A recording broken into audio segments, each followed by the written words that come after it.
आबकारी नीति और अल्मोड़ा की आग में झुलस रही बीजेपी और कांग्रेस दे रही हवा। क्या बदल गई उत्तराखंड की सियासी आबोहवा? दिल्ली के बाद शराब का नशा उत्तराखंड के लिए बनता जा रहा नासूर। नई नीति पर बीजेपी कांग्रेस में तू मैं चालू। आवाम के मुद्दे चर्चा से गायब। क्या शराब पर लगना चाहिए बैन या फिर सरकार की नीति है सही? नशे में डूबते पहाड़ को क्या ऐसे बचाएगी धामी सरकार? एक तरफ नशा मुक्त प्रदेश बनाने का वादा और दूसरी तरफ नई शराब नीति ने खोल दिया मुनाफे का लबादा।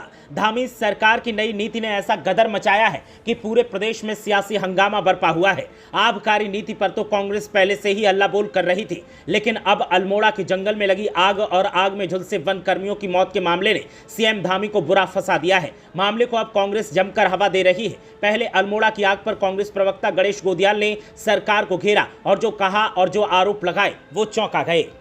पूरे उत्तराखंड के जंगल सुलग रहे हैं। मैं अभी हल्द्वानी से आ रहा हूं। कल अल्मोड़ा में एक अग्निकांड में वन विभाग के ही आग बुझाने वाले 8 कर्मचारी घिर गए, जिसमें मौके पर ही 4 लोगों ने प्राण त्याग दिया और 4 बुरी तरह झुलसकर सुशीला तिवारी अस्पताल में भर्ती हैं। मैं सुबह वहां गया था, मैंने उनका हालचाल जाना। वहां का स्टाफ, वहां के डॉक्टर जो कुछ वहां पर हो सकता है उनकी हिफाजत कर रहे हैं, उनका इलाज कर रहे हैं। लेकिन सवाल यह है कि उस हॉस्पिटल की भी हालत खस्ता हाल है। जिस जगह जो बर्न वार्ड होता है, बर्न वार्ड में जिस तरह की व्यवस्थाएं होनी चाहिए, मुझे नहीं लगता कि उस तरह की व्यवस्था है। और एक बर्न वार्ड ही नहीं, पूरे अस्पताल की हालत खस्ता है।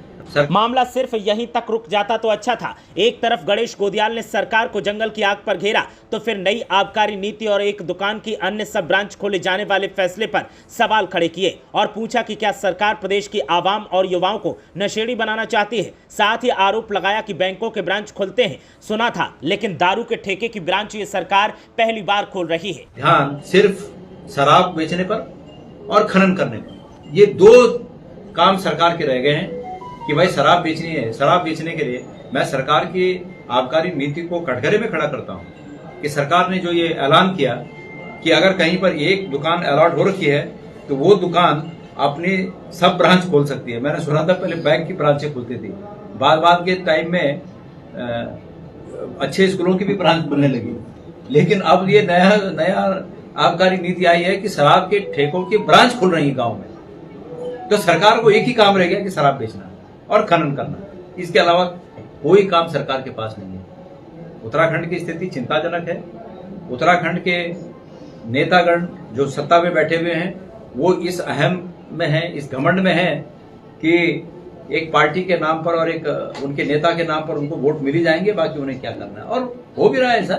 वैसे तो ये वक्त लोकसभा चुनावों में हार जीत के फैसले पर मंथन का है, लेकिन आत्म मंथन के बजाय सियासी तौर पर आरोप प्रत्यारोप का दौर जारी है। तो वहीं प्रदेश की आवाम और युवा जहां रोजगार और कानून व्यवस्था जैसी समस्याओं से परेशान हैं और सरकार शराब नीति लाकर पीठ थपथपा रही है, तो वहीं कांग्रेस इस पर सवाल उठाकर राजनीति चमका रही है। क्या ऐसी राजनीति को बैन कर देना चाहिए और क्या उत्तराखंड को शराब मुक्त बनाना चाहिए? आपकी राय क्या है, हमें कमेंट करके जरूर बताएं। ब्यूरो रिपोर्ट, देवभूमि अपडेट।